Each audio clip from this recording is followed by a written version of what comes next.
Assalamu alaikum wa rahmatullahi wa barakatuh. Elhadj Ousmane Baldé, né le 5 septembre 1939 à Fatako, fils de Kerno Suleiman et de Nene Hawa Kolen Diaby.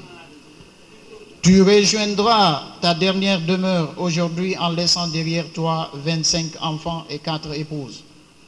Ta famille, tes proches, tes collègues et tous ceux qui t'ont aimé sont ici aujourd'hui pour te rendre hommage.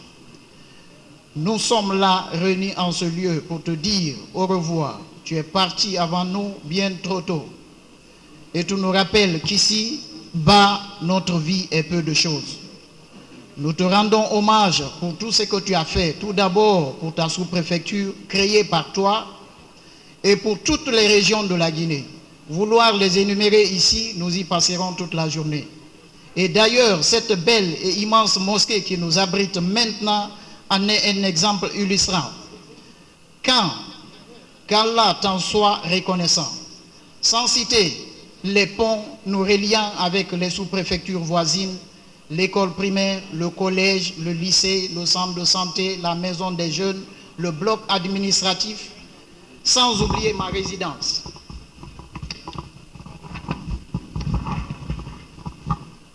Comme le disait le président du CNRD, le colonel Mamadi Doumbouya, à sa prise du pouvoir, faisons l'amour à la Guinée. Toi, tu as fait l'amour à Fatako, qui t'a vu naître. Tu l'as aimé et tu l'as tout donné.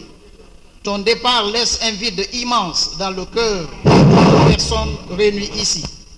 Comme le disait une citation, la vie a une fin comme une lumière de bougie qui s'éteint. Mais dans le cœur, les souvenirs restent à jamais éclairés.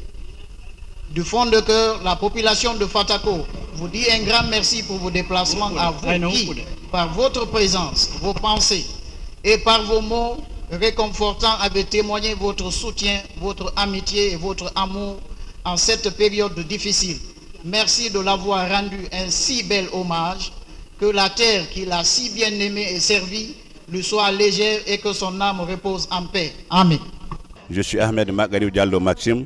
Sur la Fédération syndicale professionnelle nationale des transporteurs routiers de Guinée. Merci à tous les citoyens qui sont venus et ceux-là qui avaient l'intention de venir et donc qui ont été empêchés par d'autres anomalies de la vie. A priori, je veux vous dire que cette date, c'est une date historique, une journée mémorable, une date qui reste gravée dans la mémoire des uns et des autres.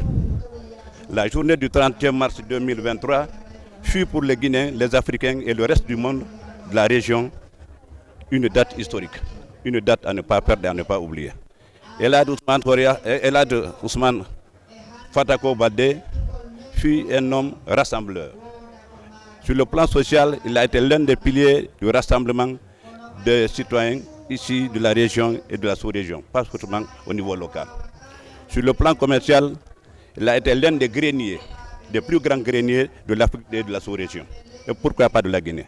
Sur le plan économique et financier, Elhadj Ousmane Fatako Baldé. C'est un scandale économique et socio-économique et pourquoi pas financier au niveau de la sous-région. C'est un problème qui se situe purement énigmatique. C'est un problème qui se situe dans la nuit de temps.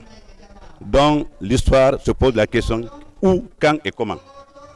Parce que là, Elhadj Ousmane Fatako Baldé fut pour nous et le reste du monde une personne, je ne peux pas dire irremplaçable, mais irréversible, dont ses compétences dépassent les frontières et au niveau de la nation. Sa capacité sociale, physiologique, psychologique, économique, financière dépasse les tenants et les aboutissants de la sous-région.